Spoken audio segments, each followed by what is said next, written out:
Tonight on Joy News Prime, governing NPP says President Akufo-Addo is highly unlikely to avail himself to a debate with former President Mahama, insisting it will make the NDC flag bearer appear competitive.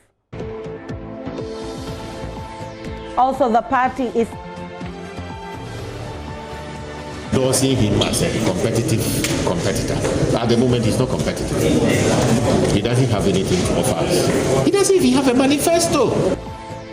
Also, the party is urging civil society organizations opposed to Agyapa Royalties Agreement to debate the matter dispassionately.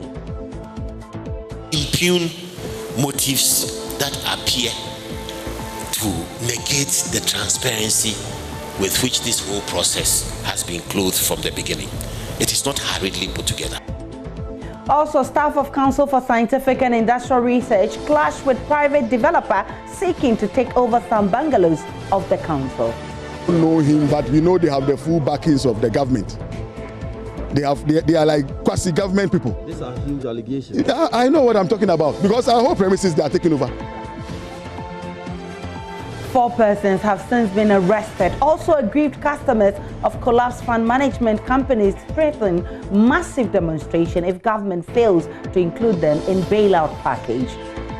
Our money, no pay, no pay, No vote. no pay, Vote against. no pay. Security and Exchange Commission, they are in bed with government. They are lying to us. They are lying to us. It's not true. They have every access to our details and our data. In business, government justifies $150 fee charge passengers arriving at the Kotoka International Airport when commercial air travel resumes tomorrow. My name is Aisha Ibrahim. Joy News Prime comes to you live from our studios in Kokomlemle in Accra on your digital terrestrial TV because we are free to air on DSTV channel 421 and GoTV channel 144. Many thanks for choosing us. We begin with Communications Director of the governing NPP, Agyapa Royalties, who has sharply criticized former President Mahama over his call for a debate with President Akufo-Addo, saying it is not likely to happen. At a news conference Monday afternoon, Mr. Agyapa described the NDC flag bearer as lacking credibility, adding that giving the opportunity to share a debate platform with President Akufo-Addo will make him appear competitive. He also used the opportunity to highlight portions of the party's manifesto while discrediting Mr. Mahama's claim of having a superior record in providing infrastructure. When he had the chance, he didn't debate. He went to the IMF, the homegrown policy. He thought he had a better chance with the IMF. So he handed the country over to the IMF. He didn't debate. This is not the first time a debate between each other is talking about may not happen. Because we are focused. We know what we are doing. We believe and we know that Ghanaians have been impacted by what we are doing. They can feel it in their lives. He waiting your Mahama to give him coherence. He waiting your Mahama on what policy opportunities, free SHS, to maintain or to continue, to expand. Free TVET, when he doesn't even know that TVET is free. Primary universal health care, when we are aiming at universal health care as a whole, and that children and elderly are already being taken care of by the NHI. What is your mama going to do? Year of roads, when he left arrears of payments over 11 billion, audited and only half of it was proven to be true. Is he going to debate us on that? On his arrears? Is he going to debate us on the IMF? How he took us to the IMF? He has been advised to atone for his sins, acknowledge that he messed up, and then on the back of that, ask for forgiveness and hope that Ghanaians will see some wisdom going forward. So, Director, it's a no-no for you, I mean, as far as the debate being held by the former president is concerned? Personally, I don't think it's worth it. We will just be endorsing him as a competitive competitor. At the moment, he's not competitive. He doesn't have anything to offer us. He doesn't even have a manifesto. You know? On the controversial special purpose vehicle in the Agyapa Royalties Agreement, Agyapa says the mere fact that civil society organizations have spoken against the pact and called for its suspension does not render the agreement defective. He urged them to stop impugning all ill motives and debate the issue dispassionately. What we are saying and what we are asking CSOs to do is to interrogate these things dispassionately, looking at the larger strategic picture. We must begin to move forward. We cannot continue to be a small player. If we want to be the hub, the go-to hub. We've tried the Gateway project. We are building ports. We are building airports. We are within West Africa, a potential market of 300 million, hopefully by now rising to the 400 millions. We are within the larger continental market now. We are headquartered here. The African, what? You remember it? Tell me what the name is. You're talking about a free trade. Yeah, tell me the full name. Continental Free Trade. The Secretariat is here. Why are they? The African Continental Free Trade Agreement. The headquarters is here. And if we can't trade beyond Ghana, how are we going to gain any benefit from that headquarters? We must go out there and leverage what we have. Over 100 years. Look at timber. We've simply exported all the timber. There's none left. What is the benefit? We can't even keep any more forest. What did we gain? And over 100 years, the gold has been going, and we can't point to any tangible thing that we have used the money for. This time, if you want to ask us what you are going to do with the money, ask. If you are going to ask us, how will you sustain value? Ask. Ask the right questions, but don't impugn motives that appear to negate the transparency with which this whole process has been clothed from the beginning. It is not hurriedly put together. Let's stick with the NPP because President Akufo-Addo has expressed optimism that his government's industrialization drive is on course as he cuts sod for the construction of a foundry and machine tooling center here in Accra. The facility located at the Atomic Energy Commission, when completed in 9 months, will have the capacity to manufacture spare parts for the automobile, rail, oil and gas, as well as agro-processing sectors, among others. Cutting the sod, President Akufo-Addo said the development forms part of government's strategic framework for development driven by science and technology. Advocating for a Ghana beyond aid, which represents the vision of achieving a prosperous, self-reliant Ghana that is in charge of her economic destiny, and a transformed Ghana that is able to engage competitively with the rest of the world through trade and investment and not aid. To achieve this objective requires the structural transformation of the Ghanaian economy. That is why, since I came to office in 2017, government has decided to pursue the strategy of adding value to our resources through an accelerated industrialization strategy that exploits the resources of our nation. Ghana is endowed with an abundance of land and good climate for agriculture, a rich supply of mineral and natural resources, a youthful population. We are a strong democracy and politically stable country, and we are now the headquarters of the African Continental Free Trade Area, AFCFTA, with a market of some 1.2 billion people, target to reach 2.5 billion by 2050. All these factors position our country to become a potential business and industrial hub, producing and exporting manufactured goods and modern services to the rest of Africa, Europe, the Americas, Asia, and beyond. This is the basis and the foundation for our national strategy for industrialization. And the foundation stone we're laying today is a cornerstone of this industrialization strategy. To make science and technology integral in the overall development of the nation, the president announced the fashioning out of a bill to back the deployment of science, technology, and innovation in key sectors of the economy. This strategy will only be sustainable when we're able to back it by legislation and ensure that there's continuity from one administration to the next. Legislation is being drafted for an STI bill based on the National Science, Technology, and Innovation Policy Framework. When we pursue this course diligently, I'm confident that we'll be able to bring into being new enterprises through the exploitation of science and technology opportunities. Also, new products and processes will be born out of these enterprises and jobs will be created.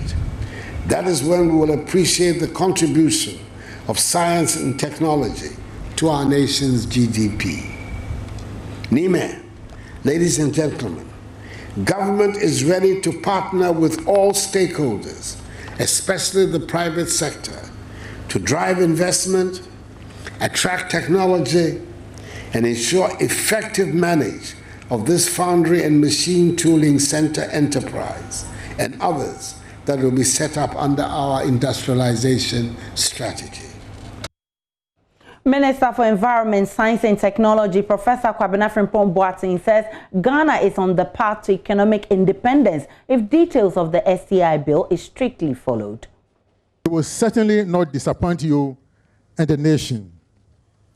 I am acutely aware that this is the beginning of the journey towards true industrialization of the country. There is no turning back. This is a disruptive undertaking that will change this country forever. This project, Mr. President, has the potential to be amongst your greatest legacies for Ghana. The Director General has given some information about the foundry that will give us the capacity to cast machine parts for our industries, especially the automotive, manufacturing, agro-processing, and the rest. The Machine Tool Center will also allow us to machine accurate machine parts, consistent, complex machine parts for our industries. A few of these industries are in agriculture, automotive, construction, transportation, and metalwork. Mr. President, we thank you for your presence at this ceremony. I know that Ghanaians will vote for you massively in December, so you will bring this construction and equipment of these facilities to the expected end. We hope to see you here in about 6 to 9 months' time for the commissioning of the facilities. On this note,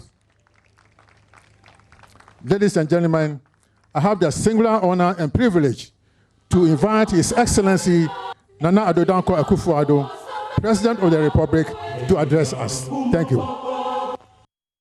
Away from the President, Coalition of Aggrieved Customers of collapsed 53 fund management companies are serving notice of a massive demonstration across the country in September if government refuses to include them in the bailout package for affected customers. The group, mainly customers of Gold Coast Securities, wants the Securities and Exchange Commission to abandon what it describes as a deliberate attempt to sideline them in processing leading to the payment of their claims. Manor Cranting was at their press conference earlier and now reports. Our money, no pay, no pay, no vote, no pay, vote against, no pay, vote against. No money, no vote.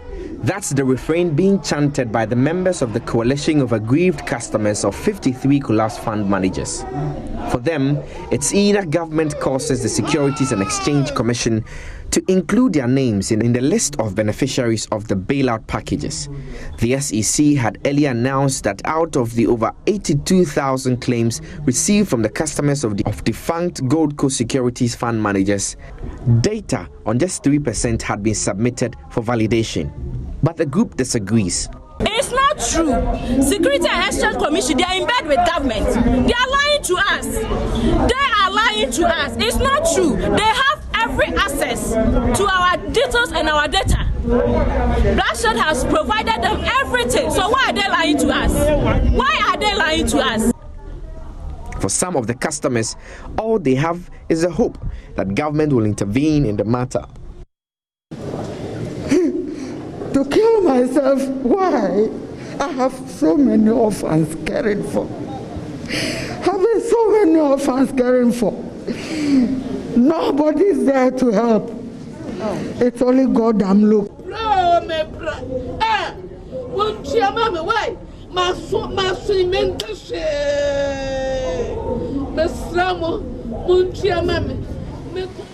I donated my money at Goku's. A huge money, which I don't want to mention it here. So whilst I was on bed, to get money to buy medicine is hard for me. The little money they give me for mentally, the same money I used to buy for the medicine and for my house keep. Okay, and then once we've done the validation, by now they should be able to collect everything to pay us. And once others are being paid, why should we not also enjoy? My concern is I need my money. I need my money. Thank you. The group is therefore warning of a demonstration in September if their call is not heeded.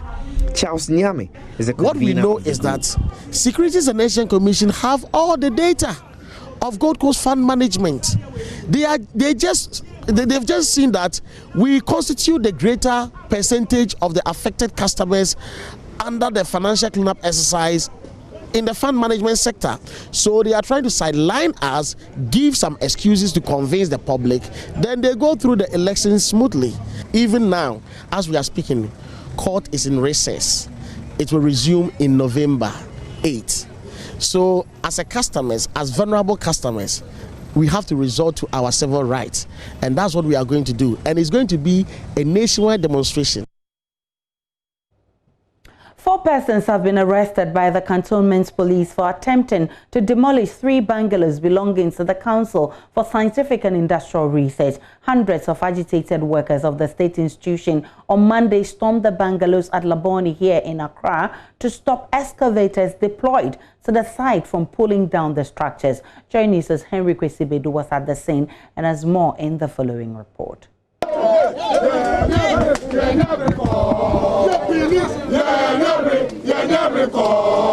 Them at the site, the men with excavators were about to swing into action. The 3 bungalows are presently occupied by staff of CSIR. Research scientist Dr. Marian Amumenta resides in one of the bungalows. She tells Joy News it's been the same home she's lived in with her family for 17 years and that it's the first time anyone is claiming ownership of the government property. I've been living here for the past, should I say, 17 years. She explains the dispute over the land came up some months ago. It's about, I guess, 2 weeks ago, when I came back from work, and my daughter claimed that some people from the Lands Commission came here saying that the place has been sold out to a private developer. And so we should vacate the place in 2 weeks' time. And then I told her it's not right. So they just bumped in, opened the door. She had to open the door because they were banging the door. Edward Berko resides in another bungalow there. He describes a confrontation with some persons he calls thugs. He says pulled down a section of his fence. We're here when some people came in and they said they sold the land to them. When was that? That was last Friday because they were working on, we had brought our workers to construct the fence wall. And I told them they should let the Lands Commission go to CSIR and tell them that if they really sold the land, they should just go to the Lands Commission and just ask CSIR to eject us, not them. So they started working, constructing the fence wall. Then Sunday evening, as a gentleman, we came with him. He's out there. Then they came to break the wall. The workers eventually forced the excavators to halt the planned demolition and caused the arrest of the operators. They described the document which gives the private developer the right to demolish the government property as fake. But the land is for CSIR, but they have gone for some fake lease. You understand? Oh, the lease is not. It's a temporary lease. Well, it's a temporary lease. When we saw when they attempted to come over, they are holding a temporary lease. Why should Lands Commission give them a temporary lease before finally giving them? It's for them because they know there are people inside. The workers claim the private individuals have been emboldened by some persons in government to undertake such exercises. I don't know him, but we know they have the full backings of the government. They are like quasi-government people. These are huge allegations. I know what I'm talking about because our whole premises they are taking over. You know Pokwasi issue? Are you aware of the Pokwasi issue? It's the government itself who is coming for the Minister of Agric, who is coming forward to say government need the property to build affordable housing. That's a typical case of government trying to take over the property. They, however, vowed to resist until a lasting solution is found to their problems, which have left many of them worried. I'm begging Nana to intervene immediately. If it had been an ideal land where there is nothing on the land, that would have been different. But these are lands that we have property, old structures sitting on them. So we are pleading with Nana to intervene immediately. The 4 suspects who were picked up by the police have since been relocated to the Accra Region Police Command pending investigations. Henry Kwesibedu's report for Joy News.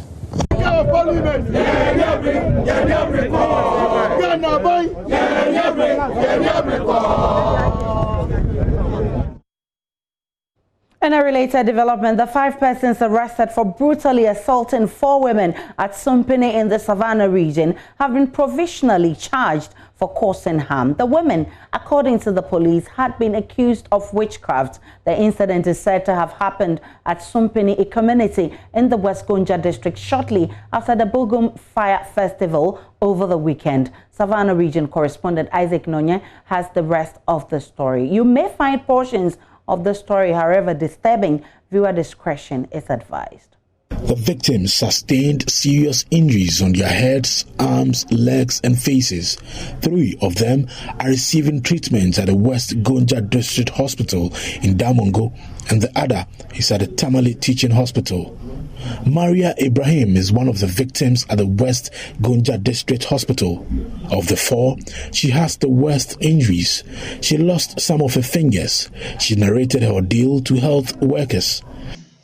And I don't know, quite at TV. Now, I will say, I didn't a channel. I brand 1 year, 1 that, Menonum. Number 10 by almost a baby. No more difficult. No more to drown. No more bumisa, no more drowning, no more dimichi. Municipal Chief Executive for West Gonja, Said Muhazu, has described the act as barbaric and unfortunate. He has promised to bring all the perpetrators to book. In fact, it was very, very, very unfortunate, very sad news. Last night at about 9 p.m. when the video was sent to me, and they indicated that it was one of my communities here in the West Gonja municipality, that is Sumpini, I became so sad that less than a month we are battling with a similar situation that has occurred again in West Gonja municipality. So quickly I put my machinery in place. I send the videos to all the security agencies that matter in this situation and instructed that I want by the close of today, I need results on what we have to do and what we have done so far. At the gender level, Madam Alijata Haruna of the West Gonja Municipal Gender Desk says her outfit is seriously putting measures in place to address the root cause of attacks on women in the region, adding that such attacks are becoming too much. We are not going to sit over this issue. We will take it and find the root cause and make sure that we get the perpetrators. Because this issue is becoming unbecoming for Savannah region. It's too much for Savannah region. You see, always alleged witchcraft cases, always alleged cases, which is not the best for the district. And we'll make sure that after that, more education and sensitization will have to go down to the communities on this issue. We are trying to look for the perpetrators and we'll make sure that the law takes its course. Police PRO for the Savannah region, Sergeant Owuse Jekum, says more suspects have been picked up in connection with the attack. At the moment, the 5 persons who were arrested yesterday have been arraigned before Bole Magistrate Court. And police investigation team are on the ground looking for the other suspects to be arrested. How many people, how many other suspects are there? At the moment, we are looking for 4 other suspects to be arrested, including a lady. Now, what started this suspicion or this accusation in the first place? We know that in the previous case of Madame Ekia Dente, who was unfortunately beaten to death, it was a fetish priestess who said she's a witch. Did something similar happen in this case? Exactly. The lady among those we are looking for at the moment, according to our investigation, this lady was saying she was in possession of a dwarf deity or something. So she led the group to the woman's house and then accused her of being a witch. So it is similar to that of Ekia Dente's case. And so to come in this bulletin, government justifies $150 fee charged passengers arriving at the Kotoka International Airport when commercial air travel resumes tomorrow. It is more expensive than getting a virus. We'll be examining the effectiveness of the test in limiting the importation of COVID-19 into the country with immunologist Dr. Yalbediakon. All of that plus business when we return from that break. Hello everyone, good evening on a lovely Monday evening. I am Sandra Esinamap and I'm here for business. Local automobile company Kantanka is in need of a capital injection of $100 million for expansion works. General Manager of the company, Francis Kujo, disclosed this to Joy Business that the company is also exploring possible partnerships in the coming months. You see, the initiative that we've taken is going to spring up other initiatives from different sectors. So as Kandana is assembling, other sector that we are looking at is the automotive tire assembling plant. We have natural rubber here. We have artificial synthetic rubber. We have all the additives that adds up in making an automotive tire. Why are we delaying? So once we've started, another person or a certain group of people can also decide to go into tire manufacturing, which if we even do that alone in Ghana, we can serve the whole of Africa and West Africa. We need so much to expand. $100 million. $100 million would be enough for us to expand and then get to wherever we want to get to. Like I said previously, duties on these smaller cars will be up to about 15,000 Ghana cedis. And if we are selling it for 45,000 or 50,000, that means we are adding another 15,000 to it to make 65,000. Now that the duty is off, so we thought of, we were waiting, we were marking time for this opportunity to come. And once it is in, that is why we started with the smaller cars. And you are going to see them more on the market. Interestingly, we have 2 different models. The one with the engine, the traditional engine type, and then the one with the non-engine type, which uses, lithium battery, and then it runs like an electric car. We have electric car, and then the traditional engine one. Away from the automobile industry, the Private Enterprise Federation is calling on government to adequately resource regulatory agencies to meet the needs of the private sector. Chief Executive of PEF, Nana Osei-Bunsu, is therefore proposing agencies be allowed to keep the 60% public user fee for their operations. It is very important to know that all the regulatory institutions responsible for the implementation of various regulations will have to be adequately resourced, both financial and technical, to enable them execute their respective mandates. The Federation, therefore, respectfully recommends the following for consideration. At least 60% of user fees paid by business applicants are retained by the respective agencies for their operations to administer timely processing of these applications.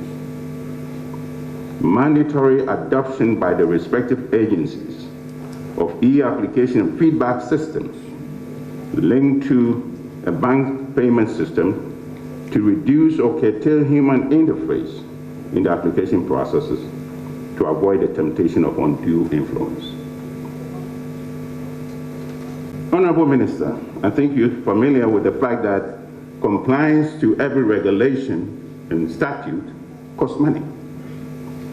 So we require that in case of any increases in fees, there must be structured and adequate consultations from these agencies with the private sector.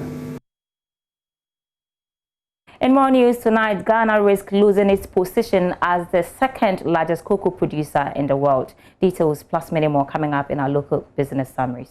The president of New Drabin Cooperative Cocoa Farmers Union, Mr. Thomas J, has said Ghana risks losing her spot as the second largest cocoa producing country in the world due to illegal mining. According to him, the indiscriminate sale of lands by some chiefs and the unsupervised nature of illegal mining and sand winning activities have combined to destroy more than 3,000 square acres of cocoa farms in the eastern region with no compensation for the farmers. The president of the Ghana Trade Union Association, Guta, Dr. Joseph Obin, has appealed to the government to set up a traders bank to enable its members to access affordable loans to boost their businesses. According to him, it had become increasingly difficult for members to borrow from banks because of the high interest rates. Economic activities measured by container traffic at both Tema and Takoradi Port declined by 7.3% in first quarter 2020, according to the quarterly bulletin released by the Bank of Ghana. Container traffic recorded at the two ports recorded a total of 166,685 first quarter this year, compared to traffic of 179,727 recorded during the fourth quarter of 2019. It's been 6 months since the Kotoka International Airport shut its doors to passenger traffic. Well, tomorrow they are resuming operations. Are the airlines ready? We'll have a conversation on that when I return after 8 p.m. Do stay tuned. Thank you, and thank you for your time here on Joy News Prime. I'm Gary Al Smith. Let's begin quickly with the GFA, because the World Football Governing Body, FIFA, have told some members of Ghana's version, that's the GFA, to cease to amend some articles of the 2019 statute in the upcoming Congress. Now, FIFA said the current statutes reflect the football landscape here in Ghana, and so they should not make decisions that could adversely affect future elections and legislative matters. A letter signed by Veron Mosengo Omba, Chief Member Association's officer, noted that proposed amendment seems to revert back to the status quo prior to the statutory revamp last year. Mr. Veron added that they consider a revision of the composition of Congress and Executive Council without prior consultation with FIFA and local stakeholders in such a short time frame and without having had the chance to discuss in more details the relevant proposals as certainly not a good practice. Although FIFA does not manifestly object changes being presented shortly before holding a Congress, far-reaching changes such as substantial modification to the GFA membership and the Executive Council composition must be discussed with FIFA over several meetings or exchanges of correspondences. FIFA reminded the GFA that the current statutes were reviewed by the Normalization Committee as per the mandate granted them by FIFA. The statute, the football head said, was drafted in due consultation with the local stakeholders in order to better reflect the current football landscape in Ghana and align with FIFA principles and requirements. They, however, did not lose sight of the fact that member associations have the obligation to ratify statutes that are in line with FIFA requirements, but insist the proposed amendments to the current statutes are not balanced and could adversely affect future elections or any sort of decision by the relevant legislative body. Increasing the Executive Council from 11 to 18, FIFA noted would affect the efficiency of decision-making process. They urged the FA to prorogue the statutory changes to the 26th Ordinary Congress and initiate discussions with FIFA. FIFA's letter has has been described as unprecedented because it has no power by virtue of its statutes or statutes of its member associations to dictate to members amendments. The letter, many say, is the opinion of Vero Musengo Omba, which has no binding effect, and Congress can still discuss if they deem fit. No article in the FIFA statutes that stops member associations from making amendments without recourse to FIFA was quoted by Vero Musengo Omba in his letter to the GFA, creating a lacuna that his request is not backed by law. Vero advised members of the GFA to comply with the statutes, especially Article 81.6, the transitional clause guaranteeing transition to a new model to the GFA Congress. The quoted article referenced is Article 81.6 requires Division 1 League representation to Congress be reduced from 48 to 18. The clubs are demanding a full representation, a highlight of the democratic right of having all 48 clubs represented at Congress.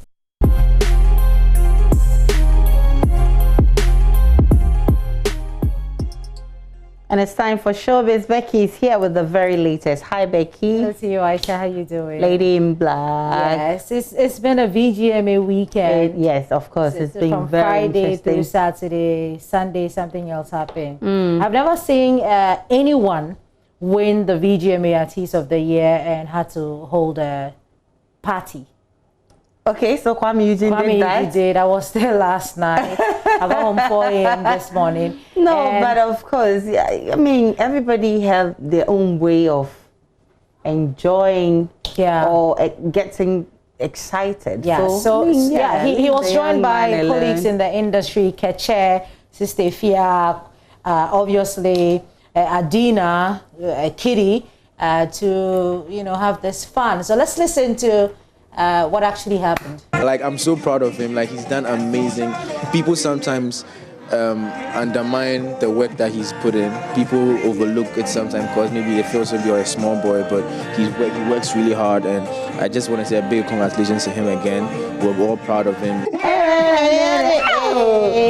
And he didn't invite me. Oh, but we invited you. You told me that you were sleeping. I agree with you. Even though you still have your locks on, we still love you. Yeah, you love. Congratulations. Yeah, but a lot of people think that he doesn't deserve to win the Artist of the Year, and he's been reacting to that.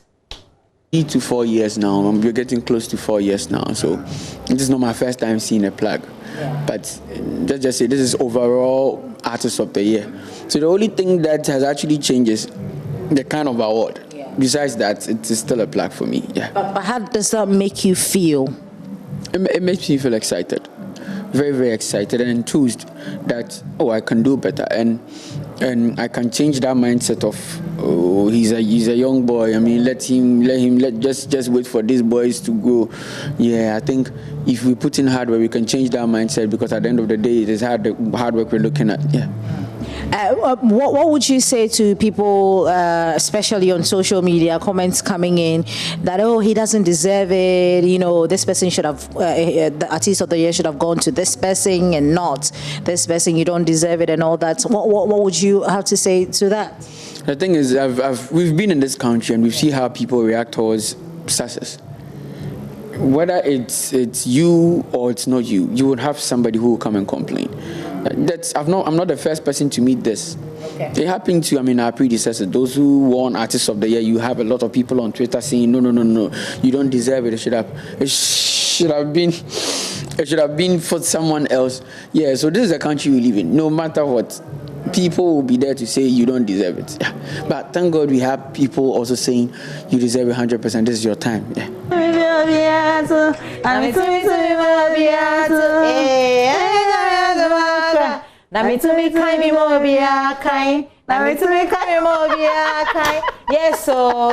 congratulations to everybody. Diana Hamilton. Yes, she also won. Who's that? Pom? No. Oh, Raskuku. Yes. Raskuku. Yeah, that's true. That's Fred's favorite. But Aisha, let's end with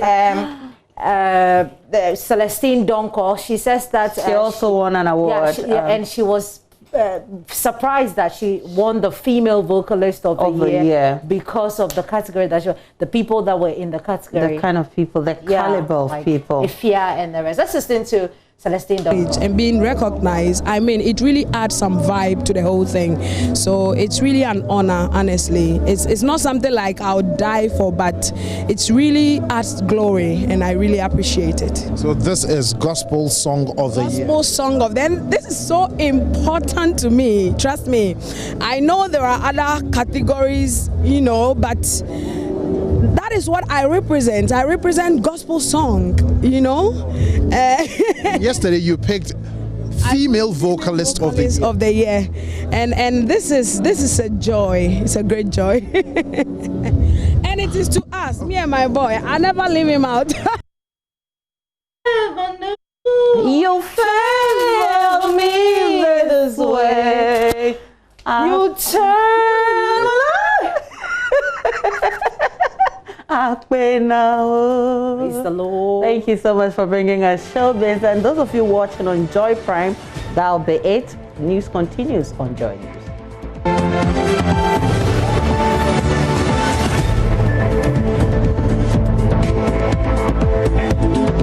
Now to the rest of our stories. Deputy Health Minister Dr. Bernard Okoboy has justified the $150 charged passengers arriving at the Kotoka International Airport for COVID-19 tests. The test is one of the conditions for admitting travelers into Ghana when the airport is open to commercial flights from Tuesday. Officials explained the test and other measures put in place should significantly minimize the importation of the virus into the country.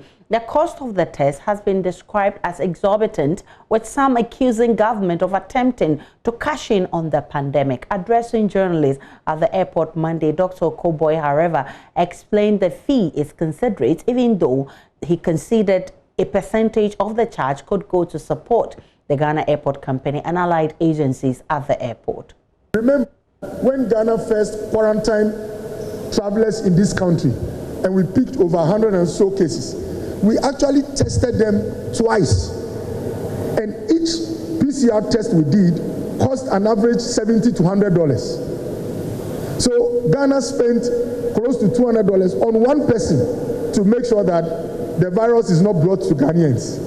And so for the passenger to pay $150, which is less than what we paid, and we fed them as well, I think it is a very good bargain.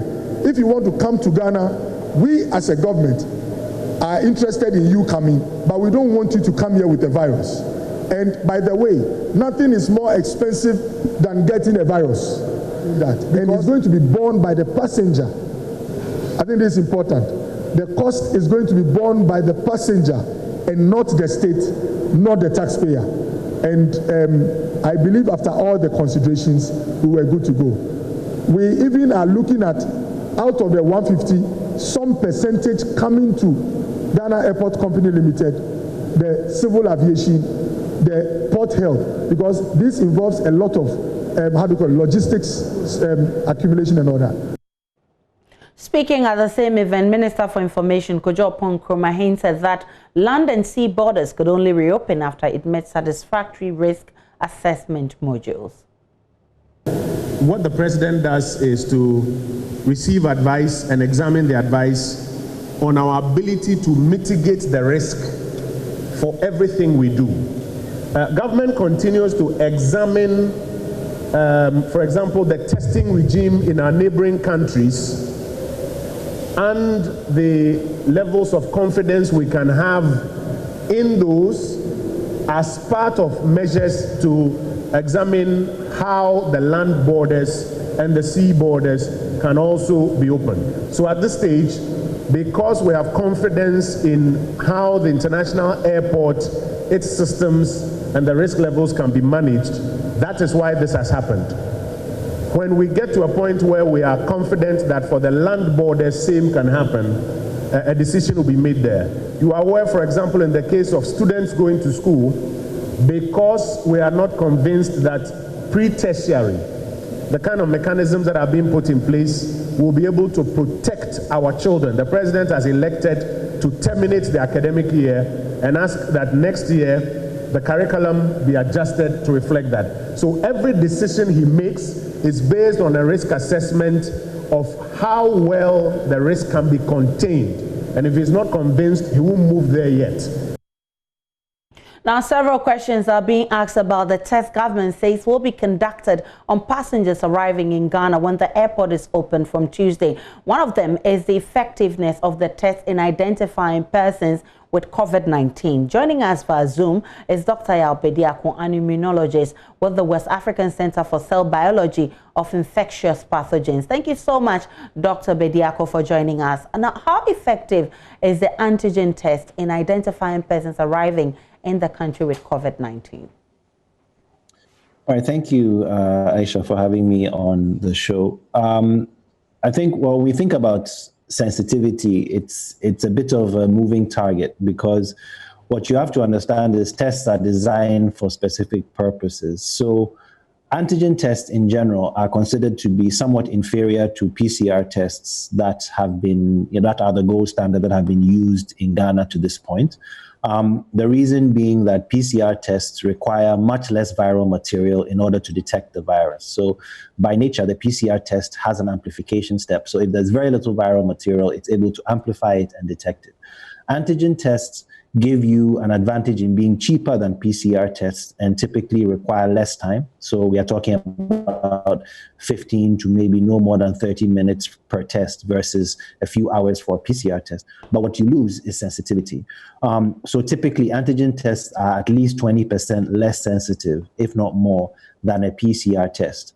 In the US, a number of antigen tests have been approved for emergency use, but these have been specifically recommended for people who are suspected to be positive. So people who are demonstrating that they have symptoms. And so in a clinical setting, there's a presumption that they may be COVID positive. And so the antigen test in that case has a higher sensitivity because you are testing it on people who already have a higher likelihood of being positive. The challenge you have in the airport is these people are going to be asymptomatic. And because they will not allow anybody who is symptomatic to board a plane. And so when you are testing an antigen test on asymptomatic people, the sensitivity drops because these people, they typically have much less viral load, even though they potentially could still spread it to other people. So if you test sensitivity based on people with symptoms, you'll get a higher sensitivity than if you test it on people who are asymptomatic. And I'm not clear which group was used for the validation that the Ministry of Health is describing. So in our case, it's not PCR, it's actually the antigen test. Yes, I believe so. I mean, I think there have been conflicting reports in the media. There is no such thing as a rapid PCR test. PCR tests by their nature take at least 40 to 45 to an hour to run. In addition, you have a number of pre-run stages that you have to go through. So it would be very unlikely that you could have a PCR test that could be done in less than, an hour. So I believe that reports I have heard subsequently have been that the test being used at the airport is in fact an antigen test, a rapid antigen test, which agrees more with the timeline of 15 to 30 minutes. There is no such thing as a rapid PCR test. Now, considering the number of testing stations available at the airport, that concerns also our airports may not be able to efficiently accommodate the numbers that need to be tested. What's the reality? Yes, I listened to the news conference today with the head of the Ghana Airports company. I think he described that in their simulations, they expect that they will get, at peak hours, they'd have maybe 1,000, 1,200 passengers arriving. I guess if you have 2 or 3 big carriers land at full capacity, that is the number you will get. Based on just some quick mathematics of what he said, he described, he said they had 70 booths to take swabs. Taking a swab, he said, would take about 30 seconds. So they're expected to be able to do 140 people in a minute. So I don't believe that sample collection will be the challenge. He said they have 80 machines to do the sampling, to do the testing, and each of those machines could do 6 samples at a time, and it will take between 15 to 30 minutes to run a test. So if we say it's 30 minutes, that is a total of 480 samples done in 30 minutes. Now, the problem is you are going to collect samples much faster than you can run. So for the first 480 passengers, if, for instance, you have 900 passengers landing, the first 480 people will be done maybe within half an hour. But the second 480 people will have to wait 30 minutes plus 30 minutes. So they would have to wait an hour. And if you have a third group of people, then you can now realize that those people will be waiting over an hour, maybe close to an hour and a half. So I mean, they may have worked this out in their logistical planning, but I think simply saying that we have 80 machines that can do 480 people in half an hour is a little bit simplistic, because you will have more than 480 people waiting for the test. And so you may end up having, to use the favorite word these days, backlogs. And that may affect your ability to adequately space people and safely contain people in the airport. So we actually also need to psych the people, the passengers coming, not to say that you wait only 30 minutes, maybe more than that, because it could go as long as like 120 minutes from per your analysis. Yes, I mean, based on at least the information we heard today, unless there are other things that have not been disclosed, it seems likely that for certain passengers, you know, the first passengers off the plane who are there at an empty airport will move relatively quickly. But the challenge, as with any logistical problem, is when you have large numbers of people, it takes longer per person than you would expect. What then are the implications? What are the implications then for Ghana's quest to contain the pandemic, Doc? I mean, I think the challenge we have right now is, you know, I laud the government's commitment to preventing infections from entering. I think the challenges you have are twofold. One would be you are using an antigen test, which is less sensitive than the gold standard PCR. What are the implications of that? How many people are going to slip through the cracks? If we give up about 20% in sensitivity, that means 20% of people who are actually positive may slip through. And then on the other side, you have to ask yourself, in terms of the capacity to handle large numbers of passengers, how smooth is that going to be? Are people going to be waiting 3 hours or 2 or 3 hours at the airport before they get through? So I think some of those are logistical that may need some fine tuning. But I think the issue, as a scientist, the big issue I ask is the valid, using an antigen test. Why are we using an antigen test? Now, of course, antigen tests are cheaper.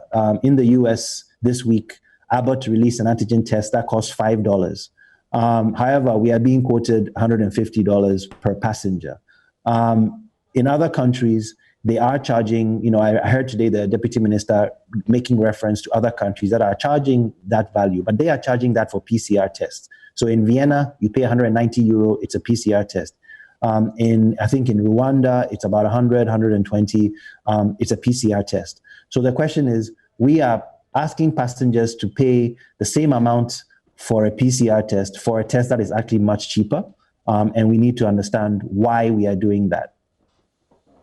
I'm grateful for your time. Dr. Bediakon is the immunologist with the West Africa Center for Cell Biology and Pathogens. We're grateful for your time. Residents of the Upper West regional town of Furo, a town previously notorious for cases of the guinea worm disease, say a new water source provided them by Promasidor Ghana Limited will save lives. The company, which produces cowbell, as part of its 20th anniversary, constructed the borehole to aid work at a clinic, which is the only healthcare center there.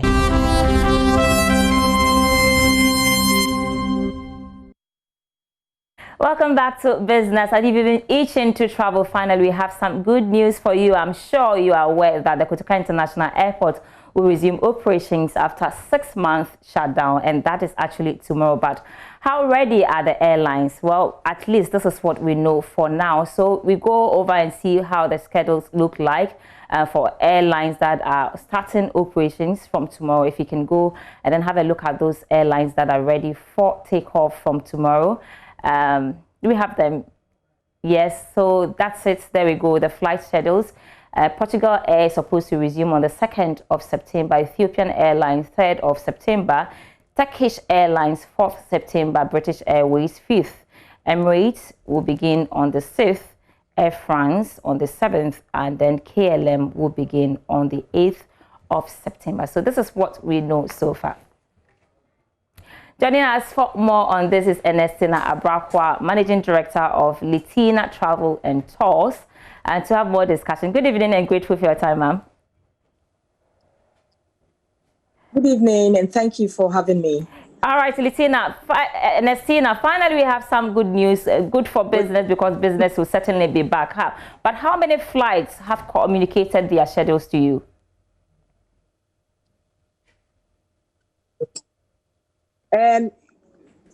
Almost about 10 airlines so far. 10 airlines, and how many are starting from tomorrow? Because we know tomorrow the airports, the Kotoka International Airport will resume operations. So do we know how many flights? At least from what we've just explained, we know that Portugal Airline is starting tomorrow. Is that the only airline that is starting tomorrow? Yes, as at now, that's the information we have. There may be others that may have confirmed, but I may not know about them already. So why? I may not know about that. Why are you picking this information from? I know you are travel and tour agents, and so you have a platform that updates you on the operations. Is that the case?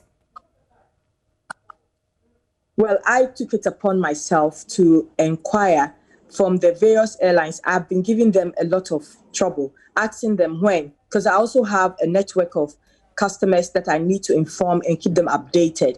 So that's how come I get all this information. So what we showed is confirmed flights from the 2nd of September, right? Starting with Portugal Airlines.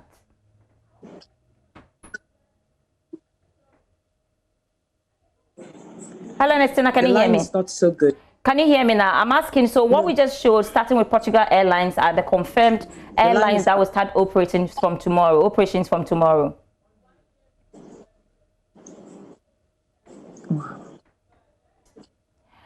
Looks like, and Nestina, can you hear me?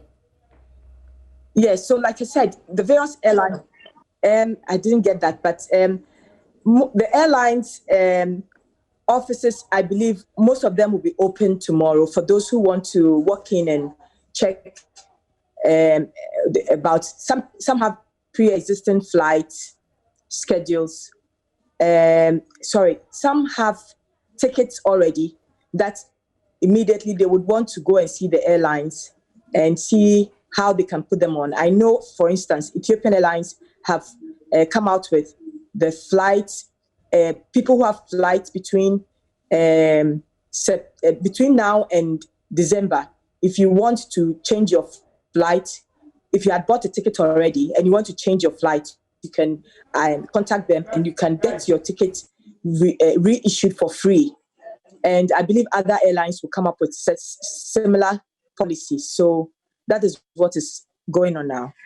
And Nestina, we know that at least government has laid out some rules, strict, and then, properly, clearly indications that they'll be taking safety precautions and safety seriously at the Kotoka International Airport. I'm interested in people who will be traveling out of Ghana. These airlines that have shown interest in flying from the 2nd of September, do we have clear-cut rules and then also issues with safety laid out, communicated to you to be able to advise your clients accordingly?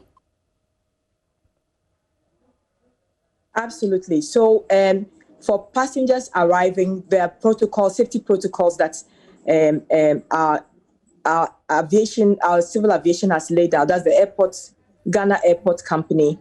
And then also for everyone traveling to their destinations, the final destinations too have laid down their safety protocols. So I'm sure you've heard about this PCR test. Right. I know in Ghana, for every test, it's $150. I know in Nigeria, it's $130. I believe in the sub-region, it's within $150, $130. So you must have that at the back of your mind when you're purchasing your ticket or you're planning your holidays, to have extra money to pay for that. As to whether it will be part of the ticket before you go, before you board, we don't know. Whether it will be part of the ticket so that people don't get to the airport and they cannot find money to pay. I don't know how the airlines are going to do it. All right, and Nestina, I want to say a big thank you for that update. Hopefully business is back for you, but that's how we end the second part and business for tonight. I am Sandra Esinama. Can you log on to myjoyonline.com for a slash business for more business news updates. Thanks so much for watching and have a great evening.